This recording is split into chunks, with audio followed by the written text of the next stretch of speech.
Hello everyone, welcome back to Mahad Gyan Kane. So in this video we'll be talking about different laws of chemical combinations. तो ये अलग अलग laws हैं जो दिए गए थे साइंटिस्ट और केमिस्ट के द्वारा ऑन chemical reactions के कुछ laws. तो हमारा पहला law है law of conservation of mass. तो ये कहता है in a chemical reaction matter can neither be created nor destroyed. तो ये बहुत आसान सा law है कि ये chemical reaction में matter ना create हो सकता है ना ही destroy हो सकता है. कहने का मतलब अगर हम एक reaction लें कॉपर प्लस ऑक्सीजन और इसे हम हीट करें तो ये बनता है CuO या कभी कभी Cu2O बनता है, बट डिपेंड करता है हम कौन सा कॉपर का वेरिएंट ले रहे हैं, बट हम अभी के लिए CuO मान के चलते हैं. अगर हम कहें बस एक एग्जांपल के लिए हमने 10 ग्राम ऑफ कॉपर लिया विद 20 ग्राम ऑफ ऑक्सीजन, तो जो कॉपर बनेगा, कॉपर ऑक्साइड बनेगा, क्यूप्रिक ऑक्साइड बनेगा, वो 30 ग्राम बनेगा. अब ऐसा क्यों बनेगा? यहाँ पे 10 ग्राम लिया कॉपर, 20 ग्राम लिया हमने ऑक्सीजन O2 एंड 30 ग्राम्स बना हमारा सॉल्यूशन रिएक्टेंट, सॉरी जो प्रोडक्ट है CO कितना बना 30 ग्राम्स. अब यहाँ पे सिर्फ 30 ग्राम ही बनेगा. क्यों बनेगा? क्योंकि आपका रिएक्टेंट साइड जो यहाँ पे ये दोनों है कॉपर एंड ऑक्सीजन जिन्हें हम कहते हैं रिएक्टेंट्स, जो रिएक्ट कर रहे हैं, इनमें 30 ग्राम मास है. तो जब हम ये हीट देंगे और जब ये रिएक्शन होगा तो मास बढ़ नहीं सकता, यानी 30 ग्राम से ज़्यादा नहीं हो सकता और ना ही मास डिस्ट्रॉय हो सकता है, 30 ग्राम से कम भी नहीं हो सकता. इसीलिए जो प्रोडक्ट बनता है उसका मास भी सेम रहेगा एज टू रिएक्टेंट्स. कहने का मतलब mass of reactants is equal to mass of products. अब हम आते हैं अगले लॉ पे जो है लॉ ऑफ डेफिनेट प्रोपोर्शंस. तो लॉ ऑफ डेफिनेट प्रोपोर्शंस कहता है a given compound always contains exactly the same proportion of elements by weight. इसका कहने का मतलब क्या हुआ? अगर हम कोई भी कंपाउंड ले लेते हैं, जस्ट इन दैट केस जैसे हमने कॉपर ऑक्साइड लिया, और भी हम कंपाउंड ले सकते हैं Fe2O3 या फिर CuCO3. हमने 3 कंपाउंड्स लिए हैं. अभी ये कह रहा है कोई भी given compound always contains exactly the same proportion of elements by weight. जो वेट होता है, इस वेट का प्रोपोर्शन हमेशा सेम रहेगा. कि अगर हम 100 ग्राम ऑफ कॉपर लेते हैं तो इसको जब हम डिवाइड करेंगे कॉपर के मास को और ऑक्सीजन के मास को, तो उनका जो रेशियो आएगा वो हमेशा सेम आएगा. अब इसका एग्जांपल देख लेते हैं. ये टेबल में हमने लिया है कॉपर कार्बोनेट का, क्यूप्रिक कार्बोनेट का एग्जांपल लिया है.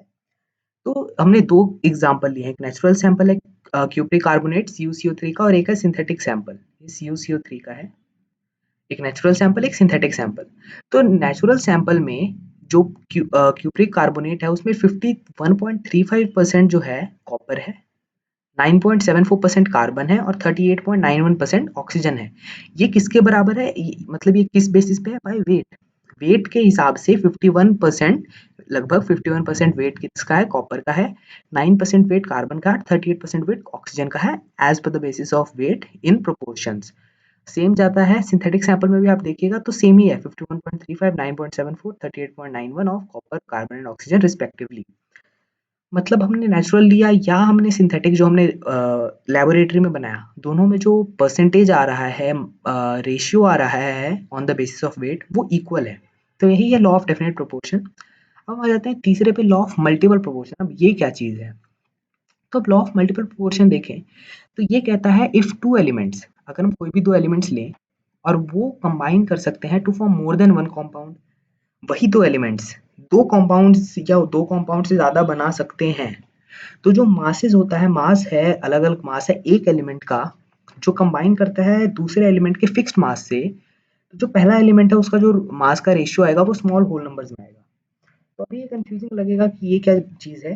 तो अगर हम अब इसका एग्जांपल लेंगे कि ये एक्चुअल में कहना क्या चाह रहे हैं इस लॉ में. तो ये लॉ दिया गया था डाल्टन के द्वारा, जो एक इंग्लिश केमिस्ट थे. तो अब इसको देखते हैं ये लॉ कहता क्या है. तो अब हम दो ले लेते हैं, हाइड्रोजन और ऑक्सीजन. हाइड्रोजन एंड ऑक्सीजन, यही सिंबल है. हाइड्रोजन का H सिंबल होता है, ऑक्सीजन का O सिंबल होता है. अब क्या करना है, हमने पहले दो एलिमेंट्स ले लिया, दो एलिमेंट्स ले लिया. अब ये बोल रहा है two elements can combine to form more than one compound. Two elements can combine to form more than one compounds. अब याद रखना है कि हाइड्रोजन और ऑक्सीजन जब मिलते हैं, हाइड्रोजन और O2 जब मिलते हैं, तो ये वाटर भी बनाते हैं, H2O. ठीक है. और यही हाइड्रोजन और ऑक्सीजन मिल करके एक और कंपाउंड बनाते हैं जिसे हम कहते हैं पेरा ऑक्साइड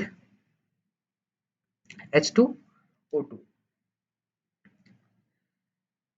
तो अब इसी चीज को अगर हम देखें तो यहाँ पे दो एलिमेंट्स ले लिए।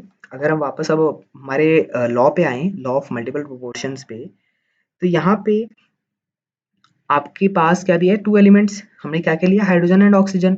उसके बाद two elements can combine to form more than one compound. तो वही दो एलिमेंट्स कंबाइन करके फॉर्म करते हैं दो कंपाउंड। हाइड्रोजन ऑक्सीजन मिलके वाटर बना रहे हैं और हाइड्रोजन ऑक्सीजन मिलके हाइड्रोजन पेरोक्साइड बना रहे हैं, पेरोक्साइड बना रहे हैं। तो अब बोल रहा है मासेस ऑफ वन एलिमेंट। अब हम यहाँ पे ऑक्सीजन का मास जो होता है ना, इस केस में अगर हम इसका मास ले लें हाइड्रोजन का 2 ग्राम और ऑक्सीजन का 16 ग्राम, सेम यहाँ पे भी लेते हैं हाइड्रोजन का 2 ग्राम, बट यहाँ पे हम ऑक्सीजन का कितना लेते हैं, 32 ग्राम। ठीक है, तो यहाँ पे ये बनाएगा 18 ग्राम। क्यों, law of conservation of mass, इन दोनों को भी ऐड करना है, मास को भी ऐड करना है, और यहाँ पे कितना बनाएगा, ये बनाएगा 34 ग्राम्स। मास को हमने ऐड कर दिया। अब ये एग्जांपल है। अब masses of one element that combine with the fixed mass of other element। Fixed mass किसका है, हाइड्रोजन का है 2 ग्राम और 2 ग्राम। फिक्स्ड मास किसका है, हाइड्रोजन का। तो मासेस किसके डिफरेंट है, ऑक्सीजन के, एक में 16 एक में 32 है। तो जो मासेस ऑफ आएगा ना, जो जो डिफरेंट है, यानी ऑक्सीजन वाले डिफरेंट है मासेस, तो जो रेशियो आएगा इन दोनों मासेस का वो स्मॉल होल नंबर्स में आएगा। कितना आएगा, फिर इसको अगर हम लिख लें तो आएगा 16:32, या था 1:2 के बराबर। अब वापस रिवाइज कर लेते हैं, इसी चीज से रिवाइज करेंगे, हम डेफिनेशन पर नहीं जाएंगे। अगर हम कोई भी दो एलिमेंट लेते हैं, कोई भी दो एलिमेंट लेते हैं, वही दो एलिमेंट कंबाइन करके एक से ज्यादा बना सकते हैं, एक से ज्यादा कंपाउंड बना सकते हैं, तो masses of one element, masses of one element, इस केस में ऑक्सीजन जिसका डिफरेंट मास है, जो कंबाइन करता है fixed mass of other element, fixed mass 2 gram 2 gram, to form that compound, to form that compound, fixed different mass fixed mass. तो जो ratio आता है ऑफ डिफरेंट मासेस वो स्मॉल होल नंबर्स में आता है। ये बहुत सिंपल सा है, बस लंबा है इसलिए थोड़ा टफ लगता है सुनने में। तो इस वीडियो के लिए यही 3 laws, law of conservation of mass, law of definite proportions and law of multiple proportions. अगले वीडियो में हम देखेंगे गे-लुसाक्स का लॉ ऑफ वॉल्यूम, जो सिमिलर है लॉ ऑफ डेफिनेट प्रोपोर्शंस के, और एवोगैड्रोस लॉ भी हम पढ़ेंगे। अगले वीडियो में हम ये दोनों लॉज पढ़ेंगे, जिससे हमारा law of combination of laws of combination, chemical combination complete हो जाएगा।